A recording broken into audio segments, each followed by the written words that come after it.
Presidente CBMC ya Timor-Leste, atual vice-presidente Câmara Comércio e Indústria, Claricia Lai, hatou parabéns ba feto Timor-Leste, nibe celebra loro mundial feto.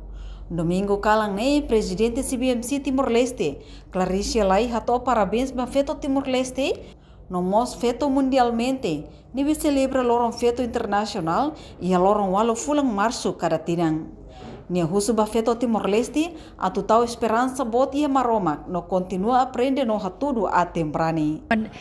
Horsek lorong feto, o insira mostia, ami mai tama oma presidente feto, anta ami mai, ami atu celebra muito com o lorong feto nia, o ne feto maluk sira. Contente tebes e haumos at hato hane parabéns ba maluk feto sira ia Timor tomak, ia nação todo ia mundo toma kata feto ne tem que sair los feto da uluk ia dá por dek o kos uan dek mas feto ne bele sai feng balain bele sai diak bele sai mos ina ba uang sira bele sai mos feto ne independência nação ne mos bele sai feto ne ba maromang ne uang ne mensagem ba feto maluk sira nung na fatin continua tau esperança ba bot ba maroma no fier an la bele tau no aprende to itanidade ramata aprende bebe ko ema la bele sinti ita diakliu ema la bele sinti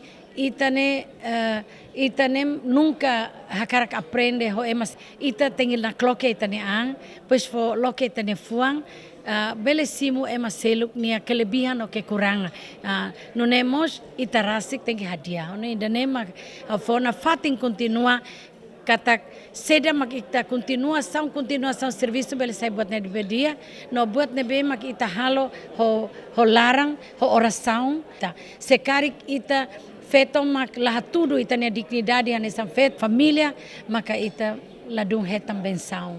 Reportagem Melda Fátima, Televisão Timor Post. Janela informação ba emogoto. Atua tem informação atual dia clio.